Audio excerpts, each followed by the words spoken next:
চোখ বেয়ে বেয়ে টপ টপ করে পানির ফোঁটাগুলো পড়তেছে।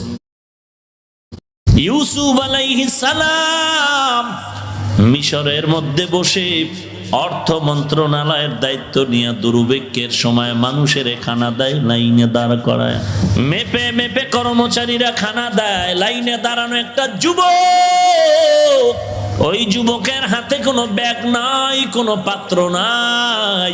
ইউসুফ নবী সিংহাসনে বসে আছেন, কর্মচারী খানা দেয়। লাইনে দাঁড়ানো যুবকটা বহু দূর থেকে এক নজরে ইউসুফ নবীর দিকে তাকায় আছে, আর কি যেন ভাবতেছে। কিনারায় যখন এসে গেল, নাম ডাক পড়বে, যুবক এমন এক নজরে, তীক্ষ্ণ নজরে তাকায়ছে, ইউসুফের নজরটাও কেড়ে নিল। যখন তার নাম এসে গেল, কর্মচারী বলে ব্যাগ, বলে ব্যাগ নাই। খানা নিবা কিনা, বলে নিব না। তো দীর্ঘ টাইম লাইনে দাঁড়ায় কেন কষ্ট করেছো? বলে আমার একটু আবদার হলো, ইউসুফ নবীর সাথে আমি একটু পার্সোনাল কথা বলবো। ইউসুফ নবীর যেহেতু নজর পড়েছে, তিনিও চাইতেছে কথা বলবেন। কর্মচারীরা বলে কি করা যায়, বলে সুযোগ দাও। যুবক ইউসুফ নবীর কানের কাছে এসে ঠোঁটটা নাড়ায় নাড়ায় কি যেন বলতেছিলেন, আর সবাই তাকায় দেখতেছে ইউসুফ নবীর চোখ বেয়ে বেয়ে টপ টপ করে পানির ফোঁটাগুলো পড়তেছে। শনিদা কয় বুয়াদ মানন্দ দিদা, শনিদা কয় বুয়াদ মানন্দ দিদা, তোরা দিদা ওয়া ইউসুফ রশুনিদা। এরে নবীর উম্মতের দল, ইউসুফ নবীর চোখের কোঠায় পানি। সবাই আশ্চর্য হয়ে গেলেন, কেন কান্নার আওয়াজ? ইউসুফ নবী কান্না করে বলে, কর্মচারী কোনো মাপ নাই, যা চায় দিয়া দাও, দিতে থাকো দিতে থাকো, যত চায় তার থেকে বাড়ায়া বাড়ায়া দাও। লোকদের অন্তরে সন্দেহ, 3 ঘন্টা সারাদিন দাঁড়ায় দাঁড়ায় মাপা খানা পাইলাম, আর এই যুবকটা চাওয়া ছাড়া কানে কানে কি যে বলল, আর সব পাইল। আল্লাহ বলেন, ওরে ইউসুফ জানায় দাও, না হয় তোমার উপরে খারাপ ধারণা চলে আসবে। ইউসুফ নবী ডাক দিয়া কয়, রে ও মানুষ, এই যুবকটারে আমি দিল খুলিয়া সব দিলাম, যা চায় তা দিব। এমনকি আমি ইউসুফের যা চাইবে, আমি জামাটা চাইলেও দিতে প্রস্তুত হয়ে যাব। কারণ জানোনি এই যুবক আমার কত আপন যুবক। তোমরা তো আমি ইউসুফের চিনো না।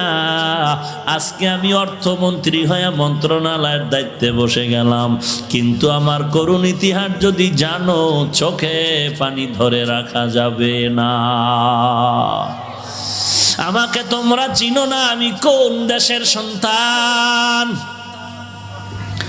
আমার বাবা তো একজন নবী, আমি তো নবীর সন্তান, নবী।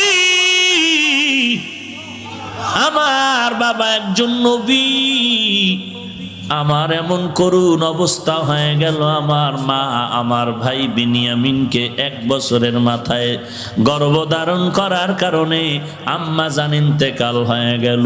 আমার আব্বা জান আমাদেরকে আগলায় গরম মহব্বতে কাছে টেনে রাখে।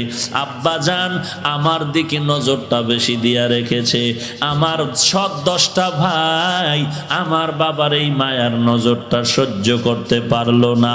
হিংসার বশীভূত হইয়া আমি ইউসুফের বাবার থেকে মজার কথা বলে খেলনা করার জন্য নিয়া জঙ্গলের মধ্যে আমাকে মারধর করেছে। এক ভাই মারার পরে আর এক ভাই বলে তুইও মার। এইভাবে মারতে মারতে তারা থামে নাই। অন্ধকার ময়লা কূপের মধ্যে আমাকে ফেলে দিয়েছে। ওই কূপের মধ্যে পড়ার পর আল্লাহ আমার সাহায্য করেছে। আল্লাহ জিব্রাইলের পাঠাইয়া ফিরিস্তার মাধ্যমে ওই ময়লা পানির থেকে আমাকে বাঁচানোর জন্য জান্নাতি পাথর আমার পায়ের নিচে দিয়েছে।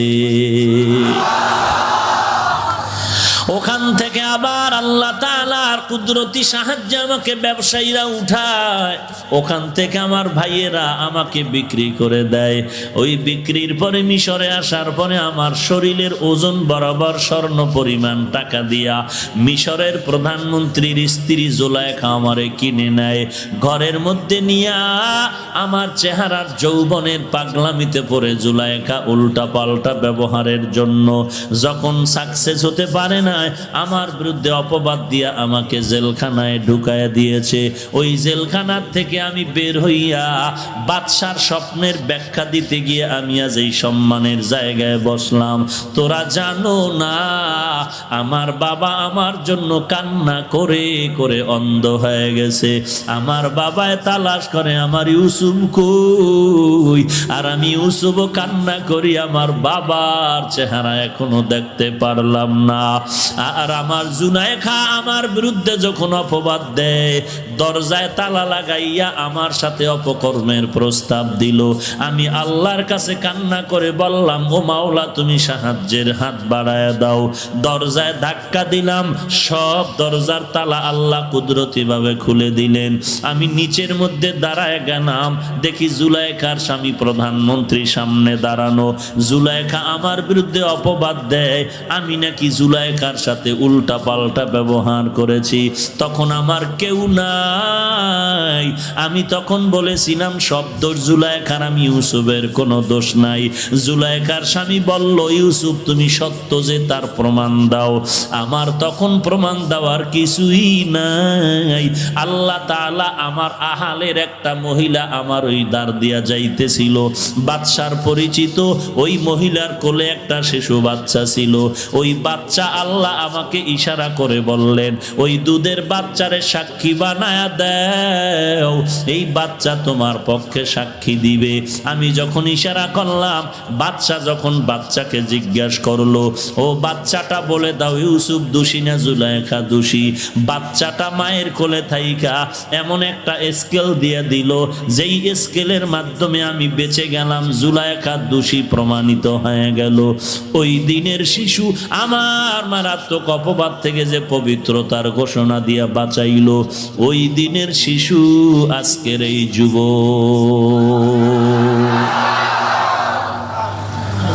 ওই দিন আমার কলিজার মোহাব্বতের সেই শিশু আমার এত উপকার করেছে, এই দিনের সেই যুবক, এই যুবক আমার জিন্দেগির বড় আপন। যা চাইবে তা পেয়ে যাবে, চাওয়ার আগে আমি দেওয়ার জন্য প্রস্তুত হয়ে গেলাম। ও বান্দা কি বুঝলা? জায়গা মতো সম্পর্ক করো, চাওয়ার আগে তোমার চাহিদা পূরণ হয়ে যাবে। আল্লাহর সাথে গভীর সম্পর্ক জোড়ায় দাও, চাওয়া লাগবে না, আল্লাহ কয়ে ডাক দিবি, বলা লাগবে না আমার খানা লাগবে, টাকা লাগবে। আল্লাহ বলে যখন ডাক দিবা, আল্লাহ তোমার সব পাওনা পরিশোধ করে দিবে। हर गोरी देने के तू तैयार है, जो न मांगे उससे तू बेजार है। करता वकुल मी कुनी हर सुबह शाम, मेरा सानाद रिज़्क़े तू अज़ला मकाम। एरे नबीर उम्मतेर दल, আল্লাহ শিখায় দিলেন আমার কাছে চাওয়ার পদ্ধতি কি হবে। এক নম্বরে আমার গুণগান করো, এরপরে বলো আল্লাহ আমি তোমার গোলাম, আমি আর কারো গোলাম না। আমি পীরের গোলাম না, পীরের গোলাম না, দলের গোলাম না, নেতার গোলাম না, ভাইয়ের গোলাম না, নফসের গোলাম না, আমি টাকার গোলাম না, আমি বাড়ির গোলাম না, আমি টাকার পাগল না, বাড়ির পাগল না, আমি গাড়ির পাগল না, নারীর পাগল না, আমি আল্লাহ তোমার একজন পাগল, আমি আল্লাহ তোমারই পাগল। আমি তোমারই গোলামি করি, তোমার কাছে আমি সাহায্য চাই। আল্লাহ কয় কি সাহায্য চাবি? একমাত্র হেদায়েত ছাড়া সাহায্য আর কিছুই নাই। আল্লাহ বলেন এইভাবে আমার দরবারে তুমি সাহায্য চাও, ইহদিনাস সিরাতাল মুস্তাকিম। ও দয়ার মালিক, জান্নাতে যাওয়ার সঠিক পথ আমাকে দেখায় দাও। জান্নাতে যাওয়ার সঠিক পথ আমাকে দেখায় দাও রে আল্লাহ। আল্লাহ বলেন এরপরে কি বলবি? আল্লাহ পাক শিখিয়ে দিলেন সিরাতাল্লাযীনা আন'আমতা আলাইহিম। আসেনি? কয়দিন পরে একদিন বলেন? বলেন না কেন? সপ্তাহে একদিন না প্রতিদিন? প্রত্যেক নামাজের প্রত্যেক রাকাতে বলি সিরাতাল্লাযীনা আন'আমতা আলাইহিম। ও আল্লাহ, তুমি আমাকে জান্নাতে যাওয়ার পথ দেখায় দাও। এরপরে বললেন, আল্লাহ শিখায় দিলেন ওই ব্যক্তিদের পথ যাদেরকে তুমি জান্নাতের হেদায়েতের নেয়ামত দান করছো, তাদের পথ গায়রিল মাগদুবি আলাইহিম ওয়ালাদ-দাল্লিন। ও আল্লাহ, যারা ধ্বংস হয়েছে ইহুদি খ্রিস্টানের পথ আমরা চাই না। আমরা চাই তুমি যাদেরকে হেদায়েতের নেয়ামত দান করেছো তাদের পথ। তারা কারা? আল্লাহ বলেন তারা চার দল, মা'আন নাবিয়্যিন ওয়াস সিদ্দিকিন ওয়াস শুহাদাই ওয়াস সালিহিন। এক নম্বরে নবীগণ, দুই নম্বরে সিদ্দিকগণ, তিন নম্বরে শহীদগণ, চার নম্বরে সালিহিন সালেহগণ, নেককার বান্দা, সাদিকিন সত্যবাদী বান্দা, আউলিয়া আল্লাহ, আল্লাহর বন্ধু, আল্লাহর প্রেম, আল্লাহর মোহাব্বতের বান্দা, ওলামায়ে কেরাম, নবীর ওয়ারিস, আল্লাহর আদরের গোলাম, এরে নবীর উম্মতের দল। আল্লাহ তাআলা শিখায় দিলেন এই চার দল বন্ধু কেমন জানো? ওয়া হাসুনা উলাইকা রফিকা। তোরা মোবাইল বন্ধ কর, নাইলে মোনাজাত দিয়ে দেব।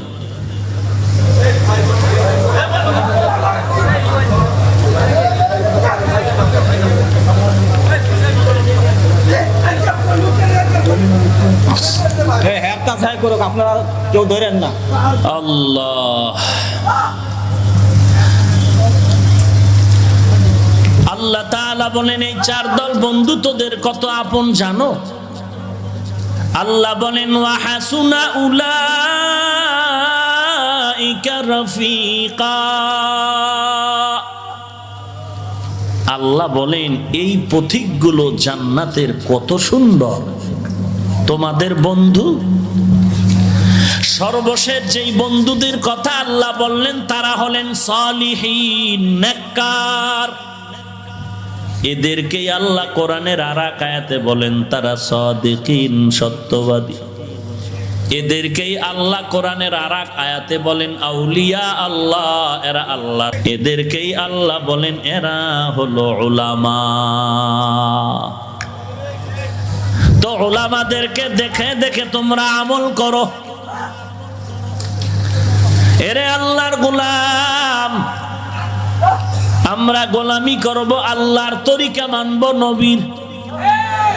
গোলামি কার? গোলামি কার? আদর্শ থাকবে নবীজির। কার? গোলামি হবে আল্লাহর, আদর্শ চলবে নবীজির। কথা ঠিক না? আল্লাহ বলেন আমার গোলামি কেমনে শিখবি, কেমনে জানবি? কোরআন দিয়া দিলাম, নবীর সুন্নত রেখে দিলাম। একজনে বলে আমি কোরআনও পড়তে জানি না, বাবাও জানে না, মাও জানে না, সুন্নতও জানি না। আল্লাহ পরামর্শ দিলেন ফাসআলু আহলা যিকরি ইন কুনতুম লা তা'লামুন। যারা জানো না, জাননেওয়ালার থেকে জানিয়া জানিয়া আমল করো। ও ভাইজান, আমি ওই মেঘনা পাড়ি দিয়া কুমিল্লা যাব। আমার মেঘনা যাওয়া মাকসাদ না, কুমিল্লা যাওয়া আমার আসল কাজ। কিন্তু মাঝখানে নদী, নদীটা পার করার জন্য আমার মাধ্যম দরকার। ব্রিজ লাগবে, নৌকা লাগবে, স্টিমার লাগবে, লঞ্চ লাগবে, ফেরি লাগবে। এখন কেউ যদি আমার এই নৌকা দিয়া সহযোগিতা করে ওপারে উঠাইয়া দেয়, কুমিল্লা আমার বন্ধুর কাছে গিয়া যদি বলি, বন্ধু বলে তুমি নদী কেমনে পার হইছো, আমি যদি বলি আমাকে এক নৌকাওয়ালা সুন্দর করে নদীটা পার করায় দিয়েছে, লোকটা আমার এত ভালো লাগলো, লোকটা আমার বড় উপকার করলো, টাকা পর্যন্ত নিল না। ও ভাইজান, বুঝে থাকলে বলো, বন্ধুর কাছে মাধ্যমের নৌকাওয়ালার গুণগান গাইলে গুনাহ হবে নাকি? বলেন। বরং বন্ধু তো খুশি হয়ে যাবে। খুশি হবে না যে আমার বন্ধু আমার সাথে মোলাকাত করার একটা সুযোগ পাইলো, সুযোগ করে দিল, নদী পার করে দিল, যে নৌকাওয়ালা, ওরেও তো পুরস্কার দেওয়া দরকার। আমার উদ্দেশ্য তো আমি জান্নাতের পথে যাব, আমি আমার মাওলার সাথে মোলাকাত করতে চাই। কিন্তু মাঝখানে দুই দল শয়তান, মিনাল জিন্নাতি ওয়ান নাস, আমাকে জাহান্নামে নেওয়ার জন্য বারবার আমাকে আকৃষ্ট করার জন্য অপকৌশল করে জাহান্নামের পর্দা আমার সামনে তুলে ধরেছে। আমার সামনে জান্নাতের পথে যাইতে বাধা হয়ে দাঁড়াইল সুদের কারবার, ঘুষের কারবার, বেপরদার কারবার। এখন আমি বিভিন্ন অপকৌশলের মাঝে পইরা কেমনে আগাবো? ও আল্লাহ, তোমার সাথে মোলাকাতের জন্য যখন একটা দৌড় দিলাম, তো ওই জাহান্নামের রশি পাড়ি দিয়া আমার আগাইতে গিয়ে আমি দুর্বল হয়ে গেলাম। তোমার একজন নবী আমাকে একটু সহযোগিতা করেছে। আমি জান্নাতের পথ চিনি না, কোরআন পড়তে জানি না, আমি হাদিস শরীফ পড়তে জানি না। ও আল্লাহ, তোমার একজন বান্দা আউলিয়া কেরামের একজন আমারে হাতটা দইরা কোরআনের পথগুলো দেখায় দিয়েছে। তাবলিগওয়ালারা আমারে হাত দইরা দইরা নবীর সুন্নত শিখায় দিয়েছে। চরমনাইওয়ালারা আমার হাত ধরে ধরে জান্নাতের পথ শিখায় দিয়েছে। দেওবন্দিওয়ালারা আমার হাত ধরে ধরে জান্নাতের পথটা দেখায় দিয়েছে। কওমিওয়ালারা আমার হাত ধরে ধরে জান্নাতের পথ দেখায় দিয়েছে। আল্লাহ বলবে, ওরে বান্দা, তুই আমার জান্নাতের পথ চিনো না, আমার নবীর সুন্নতের রাস্তা তুই চিনো না। আল্লাহ খুশি হয়ে বলবে, কে তোরে আমার পথটা চিনায় দিল? মদিনার নবী বলবে, কে আমার সুন্নাত তোর মাথায় উঠায় দিল? তখন যদি বলি, মাওলা, দেওবন্দিওয়ালারা, তাবলিগওয়ালারা, চরমনাই উজানিওয়ালারা তোমার সুন্নাত আমারে পড়াইছে, আল্লাহ বলবে, আয় আয়, তোদেরও জান্নাত দিব, আর তোদের যারা সুন্নতের পথটা দেখাইছে তাদেরকেও পুরস্কার দিয়ে দিব। हकीकत से तू दुनिया बेखबर है, दुनिया की नुमाइश पर नजर है। नमी गुयम के आज दुनिया जुदाबाश, बाहर कारे के बाशी बा खुदाबाश। জান্নাতের পথে যাওয়া আমার মাকসাদ। চিনি না, যে চিনায় দিল দোষ করলো। এই বেটা, যে চিনে দিল অন্যায় করলো। আমি জান্নাতের পথ চিনি না, নবীর সুন্নত চিনি না, চরমনেওয়ালারা সুন্নত চিনাইলো, দোষ করলো? দেওবন্দিওয়ালারা সুন্নতের রাস্তায় উঠাইলো, দোষ করলো? তাবলিগওয়ালারা নবীর রাস্তায় আমাকে চালায় দিল, সমস্যা হলো? ইমাম আবু হানিফা রহমাতুল্লাহ আলাই নবীর পথ আমাকে দেখায় দিল, সমস্যা হয়েছে? যারা বলবে সমস্যা হয়েছে, তোরা মুনাফিক, তোরা মুনাফিক, তোরা ইবলিসের বন্ধু।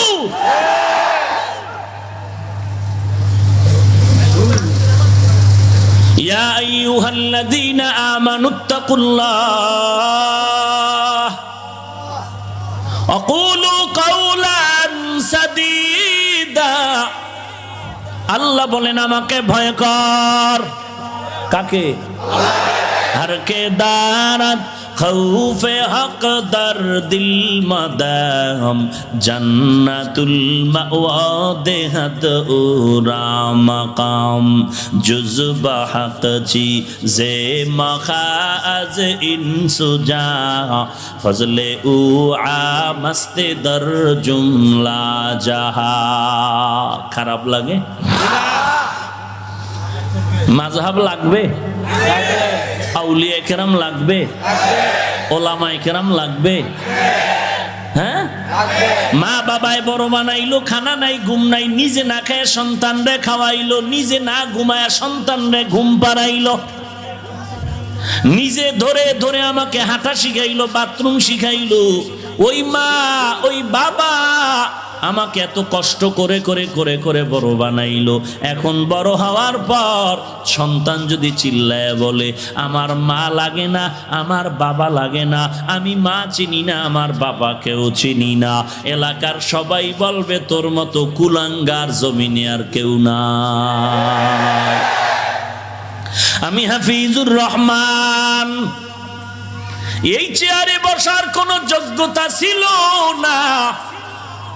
আল্লাহর নবীর ওয়ারিস উলামায়ে কেরাম হাতে ধরে ধরে কোরআন শিখাইছেন।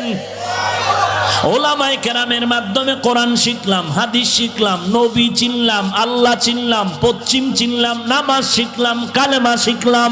আমার মা বাবার বিয়া বৈধ করলো আলেম, আমার দাদা দাদির জানাজা পড়াইলো আলেম। ওলামায়ে কেরামের মাধ্যমে টুপি পরলাম, ওলামায়ে কেরামের মাধ্যমে দাড়ি রাখলাম, ওলামায়ে কেরামের মাধ্যমে হক বাতিলের চিনলাম, ওলামায়ে কেরামের মাধ্যমে হালাল হারাম চিনে চলতেছি, ওলামায়ে কেরামের মাধ্যমে কালেমা শিখলাম, নামাজ শিখলাম, আল্লাহ চিনলাম, মা বাবা চিনলাম। আজকে যদি কেউ বলে আমার আলেম ওলামা লাগে না, আলেম ওলামারে চিনি না, তোর মতো বেঈমান নিমুখ হারাম কুলাঙ্গার জমিনে আর কেউ হতে পারে না। ঠিক কি না বলো? মেরা এজাজু করদান বেহিসাব, মেরা এজাজু করদান বেহিসাব, খলকেরা দাদান জওয়াবে বাসওয়াব, হক না দারদ দোস্তে খলকা জারেরা নিস্তে ই খসলত একে দিনদারেরা। ইসলামের ব্যানারের ভিতরে থাইকা যারা বলে আমরা আলেম চিনি না, আলেম লাগে না, তাদেরকে বলছি তোমরা মরণের আগে ওসিয়তনামা লেখো, মরার পরে যেন কোনো আলেম জানাজা না দেয়, কুত্তার মতো দাফন করে রাখে।